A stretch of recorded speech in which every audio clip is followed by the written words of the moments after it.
नमस्कार आप सभी को, मेरा नाम है अशोक वीर यादव एडवोकेट और मैं आप सभी के लिए लीगल एडवाइस वीडियोस अपलोड करता हूं, जो कि आप सब लोग उसको लाइक करते हैं, पसंद करते हैं, शेयर करते हैं और सब्सक्राइब भी करते हैं। अब तक नहीं किया तुरंत नीचे लाल रंग का बटन प्रेस करिएगा, नोटिफिकेशन भी ऑन कर दीजिए ताकि नेक्स्ट टाइम जो वीडियो है वो सीधे आप तक पहुंच सके। देखिए, बहुत ज़्यादा पत्नियां जो हैं वो अपने पति से झगड़ा करके मायके चली जाती हैं। अब वो कारण कुछ भी हो सकता है उनका, कहीं पति गलत है तो कहीं पत्नी गलत है, मतलब कहीं ना कहीं किसी की ना किसी प्रकार से कोई ना कोई दिक्कत दोनों में है, तभी ये परिवार जो है वो टूटा पड़ा है, बिखरा पड़ा है। इस वजह से पत्नी जो है वो सीधे, क्योंकि पत्नी को अधिकार मिले हुए हैं कानून में, तो वो पत्नी सीधे जो है कोर्ट पहुंच जाती है और कोर्ट जाकर वो सेक्शन 498A या फिर मेंटेनेंस या फिर डीबी का केस कर देती है। इसके चलते हुए पति जो है, जिस पर ये सारे केस किए गए हैं, पति और पति के परिवार वाले जब ये देखते हैं कि इसने जो एलिगेशन है वो झूठे लगाए गए हैं, हमसे ऐसा कुछ भी नहीं था जो कि इसने बढ़ा चढ़ा कर इसने बोला है, तो ये बात जब वहां तक जाती है, ससुराल पक्ष जाती है, तो ससुराल पक्ष और ज्यादा आग बबूला हो जाता है।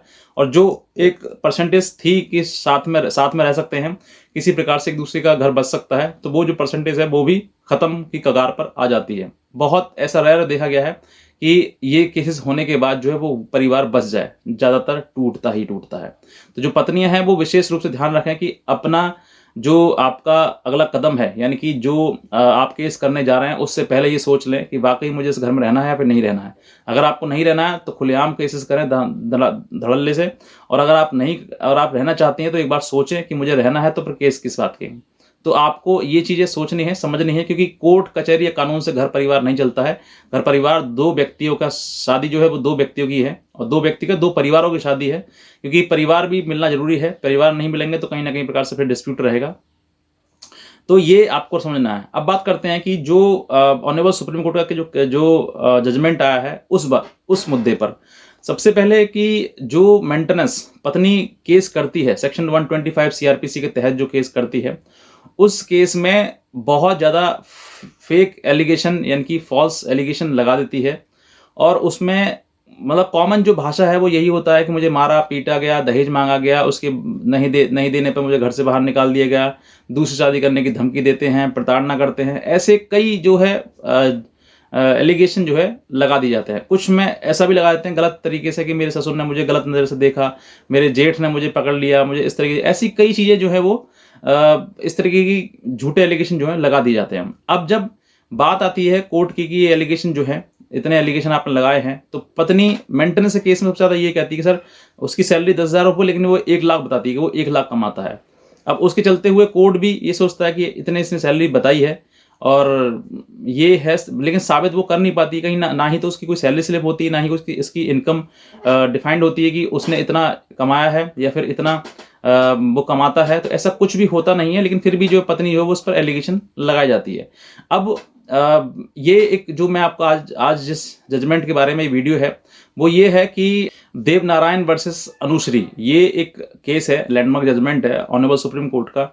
इस केस के द्वारा ये कहा गया था कि पत्नी जो है वो मेंटेनेंस के लिए कोर्ट में गई और उसने कई एलिगेशन जो है वो उसने अपने पति के ऊपर लगाए कि मुझे मारता है, पीटता है, दहेज मांगता है, नहीं देने पर मुझे घर से बाहर निकाल देता है, ऐसे कई चीजें उसने लगाई। तो ऑनरेबल सुप्रीम कोर्ट ने इसको सुनते हुए ये कहा कि पहले आप ये जो आपने क्रूअल्टी के ग्राउंड पर आपने जो केस डाला है कि क्योंकि आप अपने पति से अलग रह रही हैं, तो किसी न किसी की क्रूअल्टी है, कोई किसी प्रकार से क्रूअल्टी है, क्रूरता है आपके साथ की गई है, तभी आप उससे अलग हैं। वरना आप हो सकता है तो आप अपने पति के साथ भी रहें, क्योंकि साथ रहेंगे तो आपको ना मेंटेनेंस जरूरत पड़ेगी, ना किसी प्रकार से सब कुछ जिम्मेदारी जो है वो पति की रहेगी। लेकिन आज आप अलग हैं तो किसी कारण से है कि आपके ऊपर क्रूअल्टी की गई है। तो पहले आप क्रूअल्टी डिफाइन करें, क्रूअल्टी को प्रूफ करें, और क्रूअल्टी प्रूफ करने के बाद जो है तभी आपको ये मेंटेनेंस दी जाएगा। तो ये आपको बहुत ज़्यादा लैंडमार्क अच्छा जजमेंट है, जो कि पति जो है वो बहुत ज़्यादा प्रताड़ित हो रहे हैं आजकल इस केसेस की वजह से। तो वो जिसने केस किया है उसको प्रूफ करना है कि वाकई आपके साथ क्रूअल्टी हुई है नहीं हुई है। और अगर वो क्रूअल्टी प्रूफ नहीं कर पाती है तो वो जो केस जो है वो डिसमिस हो जाएगा। इसी कारण से ये जो सेक्शन 125 सीआरपीसी का है, जो देव नारायण वर्सेस अनुश्री का जो केस है ऑनरेबल सुप्रीम कोर्ट का, इस केस में इस चीज को प्रूफ पत्नी जो है वो नहीं कर पाई, क्योंकि उसके साथ क्या क्रूअल्टी हुई है, क्या उसके साथ गलत हुआ है। इसी वजह से ऑनरेबल सुप्रीम कोर्ट ने इस मेंटेनेंस केस को डिसमिस कर दिया।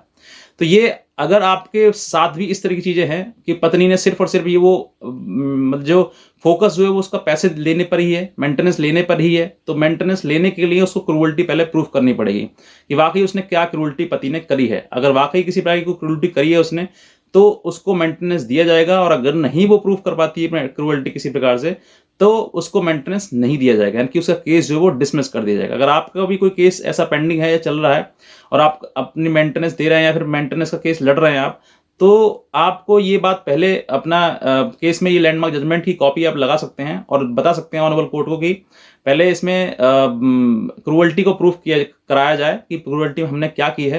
अगर वो प्रूफ कर देती है तभी आप मेंटेनेंस दें, और अगर नहीं प्रूफ कर पाती है तो मेंटेनेंस देने की आपको कोई आवश्यकता नहीं है। और अगर किसी प्रकार से लोअर कोर्ट आपकी बात नहीं सुनता है, नहीं समझता है, तो आप इसके लिए हाई कोर्ट या सुप्रीम कोर्ट ही मूव कर सकते हैं। हर व्यक्ति की मतलब पहुंच नहीं हो सकती कि भाई सुप्रीम कोर्ट तक पहुंच सकें, लेकिन लोअर कोर्ट में सेशन कोर्ट होता है, सेशन कोर्ट तक भी आप पहुंच सकते हैं। वहां पर भी आप अच्छे से अपनी बात रख सकते हैं, या फिर लोअर कोर्ट सामने है जहां पर आपको केस चल रहा है, वहां पर भी आप अपने वकील को समझा सकते हैं और उसके द्वारा भी अपनी बात रख सकते हैं। लेकिन फिर भी अगर आपकी बात नहीं सुनी जाती है तो आपके पास और ऑप्शन भी है कि आप सेशन कोर्ट जाएं या फिर हाई कोर्ट जाएं, ताकि आप अपनी बात जो है वो अच्छे से रख सकें और अपने वकील खुद बन सकें और अपने जो भी आपके जजमेंट, जो भी आपके केसेस चल रहे हैं, उसमें इस जजमेंट की कॉपी लगाकर आप अपने आप को बचा सकें। तो बस मैं इतना कहना चाहूँगा। अगर आप इस चैनल पर नए हैं तुरंत सब्सक्राइब करिएगा, बेल आइकन भी प्रेस करिएगा, नेक्स्ट टाइम आपके लिए सीधे नोटिफिकेशन जाकर आपके पास वीडियो पहुँच सके। तो बस मैं इतना कहना चाहूँगा। बाकी आज का वीडियो देखने में आप सभी बहुत धन्यवाद।